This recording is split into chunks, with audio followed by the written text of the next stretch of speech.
to prepare for his possible free agency next summer.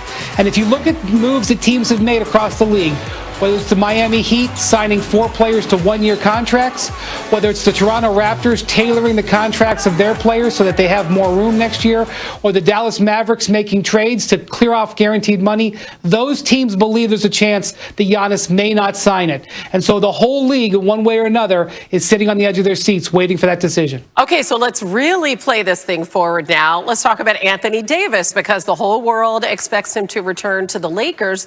So how potentially could what Giannis is doing or ends up doing impact the type of contract that AD ends up getting? Yeah, it's unusual for AD to delay his re-signing for this long. And one of the things he could be watching is what Giannis does. If Giannis elects to sign the extension, then we could see AD potentially sign for longer. But if Giannis sets himself up to be a free agent next year, I know it seems hard for them to believe that the Lakers could do it, but that might spur Anthony Davis to only sign a 1-year contract with a player option, which is the kind of deal that LeBron James is on, to leave flexibility in Lakers payroll. So there's a lot of people watching Giannis Antetokounmpo right now. I know that as you were busy getting all this information, you probably had one eye on the football screen, as we all did yesterday, and stood up when we heard Derek Carr's audible in the Chiefs-Raiders game last night. Let's take a listen. Western Conference Finals appearance. And the Lakers, fresh off the title, agreed to deal with Marc Gasol. They drafted him originally. Defending champs are reworking their front court, trading JaVale McGee to the Cavs to clear up some space for Gasol. All right, it's not official until Woj says so. Actually, sometimes Woj says so, then it becomes official. But in any case, we're going with these stories we just told you about. Mitchell and Tatum, the extensions. Why do these deals make sense for the players and their teams? 2 foundational cornerstone players for both franchises. The kind of players that you build around, that guys want to play with, that represent, your organization. Those were no-brainers. Both 5 years with the opportunity to make nearly $200 million for both Donovan Mitchell and Jason Tatum. All right, Lakers win the title and say, let's get a new guy in the 5 spot. Why was that move made? Well, a great opportunity there. Once Dwight Howard left for Philadelphia, they bring in not only Montrezl Harrell, but now Marc Gasol, a much more skilled, future Hall of Fame player, who can do so many things on the court, offensively, defensively, rebound. And, I think for Marc Gasol, a chance. Remember, this is the organization that drafted him. He was traded for his brother Pau before he ever played an NBA game. Now Pau's out living in Southern California. He'll be near his brother and have a chance now to win another NBA title. He won one with the Raptors. Woj using just one of his many phones. Thanks for joining us. Yet another NBA championship. The Lakers have already pretty much renovated that entire roster. They picked up the top 2 bench scorers in the NBA, and Dennis Schroeder and Montrezl Harrell. Also improved their three-point shooting by adding Wesley Matthews to a team that ranked 21st in three-point percentage last season, and re-signing KCP to a new 3-year deal. Yeah, that should help in that area also. All right, to dig a little deeper into NBA free agency, we've got our front office insider Bobby Marks with us, and give Rob Pelinka and that front office in LA a lot of credit for what they've done for the team that's about to be defending a championship. But considering what they've done, what else can they do? Yeah, rarely do we see a team flip their roster over, right? Of course, they still have LeBron James and Anthony Davis, but Wes Matthews, Montrezl Harrell, and Kentavious Caldwell-Pope, of course, is back. Dennis Schroeder, they've added. Now, this is what they have left to do. They've got 4 roster spots. They only have the veteran minimum exception that's worth about $2.6 million. But here's the challenge. They are hard capped, so you need to fit those spots under that number, $6.5 million. The challenge becomes and here's a player that's being linked to them, is a player like Marc Gasol. To get Marc Gasol, it's got to be on the veteran minimum exception, unless you can try to work out a sign and trade, possibly for someone like JaVale McGee. The hard part is he only makes $4 million, so you've got to make the money work. But so far, this team has really reshaped itself. Best team in the West right now. Yeah, it'd be interesting if Gasol wants to go west and try to win a second NBA championship. All right, so let's talk about some of the another team, Bobby, that maybe he's not getting the attention it deserves based on what they've done with their roster. Yeah, that's the Portland Trailblazers. That's a team that was just fighting to get into the playoffs last year, sneaks into the 8th seed.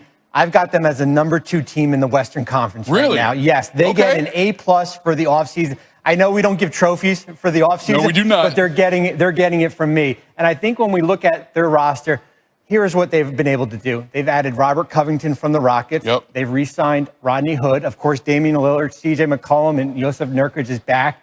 But this is what I really like. Carmelo back for another year. Derek Jones from the Heat. Zach Collins returns. Enes Kanter. Harry Giles. And this is what I call them. I called it the $40 million club, right? Okay. Kanter and Covington in trades. Free agents, Hood, Anthony Jones, and of course, Harry Giles. Yeah. And where I see them, this is a top 4 team in the Western Conference. You know, they're way up there in the Pacific Northwest. Oftentimes they kind of get overlooked, but you got to give Neil O'Shea credit for what they've done so far. And Bobby Marks said they're number 2 in the West right now. We'll see how that plays out throughout the season. Bob, appreciate it. Wojnarowski, a couple of all-star players have earned max contracts. We start in Boston, where Jason Tatum has agreed to a 5-year, $163 million extension with the Celtics. It includes a 30% escalator clause that could turn that guaranteed 163 into $195 million should Tatum make one of the 3 All-NBA teams. The 22-year-old averaged career highs of 23 points, 7 rebounds, and 3 assists last season. Celtics went to the Eastern Conference Finals for a second straight year. Also grabbing a max bag, Donovan Mitchell. The Jazz guard getting that same 5-year, $163 million extension. Again, that could balloon to $195 if he reaches All-NBA status. The 24-year-old averaged 24 points a game last season, and then he dropped 2 50-point games during Utah's 7-game series loss to Denver in this year's playoffs. So all total, you have 4 players from the 2017 draft class who have scored more than 3,000 points in their young NBA careers. And now 3 of them have agreed to rookie Supermax extensions with those same squads. The number 1 pick from that year, Markelle Fultz, well, he's no longer with the team that drafted him. Well, with us, though, is the aforementioned Adrian Wojnarowski. And, you know, what would I say to most NBA fans? They look at these deals, they felt like no-brainers for both the player and the squads. But let's start with Mitchell and the reason that he wanted to stay in Utah, and they were doing everything to keep him. Yeah, there's a great relationship there with Donovan Mitchell, not just that organization, but that community. And he came to them right at the draft, right before Gordon Hayward left in free agency. That was a wounded city. And immediately he gave them hope. And they realized very quickly they had a superstar and a player to build around. And now he comes back. You saw what he did in the bubble. And a player that really has blossomed, you've seen as a man. And you see him at the forefront of the social justice movement this summer in the league. And he's had a strong voice with that in that Salt Lake community. And you'll see a lot of that going forward. And he's just the kind of person that new ownership there, Ryan Smith, their front office, that they want to build around. We often talk about players that are face of the franchise. He's definitely that there in Salt Lake City. All right, but let's go over to Boston. Jason Tatum, I mean, he really emerged as a star this past season. Granted, they got some young talent in that squad, but that seems to be the building piece for this team going ahead. Absolutely, especially you've seen some stars come and go from Boston. Max players, Kyrie Irving, Al Horford, and then Gordon Hayward. But Jason Tatum is the player now, 5 years, close to $200 million, like Mitchell, with one more All-Star appearance. And you've already seen with Tatum, he is a player. He can be the best player on a championship team. And, you know, for this Celtic organization with such a history of great ones, he's one you imagine up in the rafters someday. It's not easy to get your number up there, but you imagine it up there. And he's now, for them, with Jaylen Brown and, this young core they have, he's the centerpiece. Yeah, give a lot of credit to Danny Ainge, not only just drafting Jason Tatum out of Duke, but realizing that he could be a cornerstone for this organization going forward. Woj, as always, appreciate the time, brother. Thanks, Mike. All right. Well, this is where the Lakers are right now, and it is rare for a championship team to kind of flip this whole roster. And first, we saw the move with Dennis Schroeder trading for Danny Green. He replaces Rajon Rondo. Wesley Matthews was signed for the biannual exception, replaces Kentavious Caldwell-Pope. Oh, we can't get him in there. Montrezl Harrell replaces Dwight Howard. Nope, touchscreen's not working, but they're in there. Trust me, they're in there. And when you look at their resume,